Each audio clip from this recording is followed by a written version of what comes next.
xibaar yu wér te wóor ca tàng ba abonnez-vous pour ngeen di mën di jot suñuy vidéo. dal leen ak jàmm seen chaîne bi di Buzz 221 HD kii di Guy Marius Sagna bokk ci député parti bii di Pastef ci 15e législative bi ci réew mii di Sénégal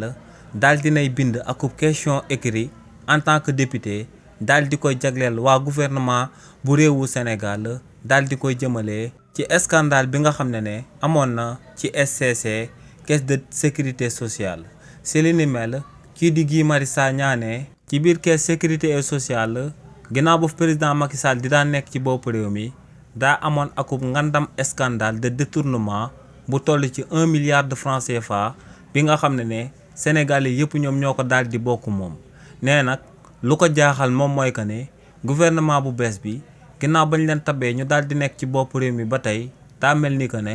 scandale boobee dañ koo daal di fàtte ndax ne déggut kenn ku nekk ci gouvernement bi ku àddu jëmale ko si li ni mel. nee nag moom en tant que député ci réewu Sénégal moo ngi sàkku ñi nga xam dañoo bokk ci gouvernement bu bees bi ñu daal di àddu jëmale ko si li ni mel. ginnaaw ba kookee di Guy Marius Sagna fësalee kàddu yooyee nag kii di Abass Fall di ministre ci biir gouvernement bi daal dinay bind aku poste tamit daal di ko siy tontu kookee di Abass Fall moo ngi dalal xelu kookee di Guy Marius Sagna bu baax a baax daal di koy xamal que ne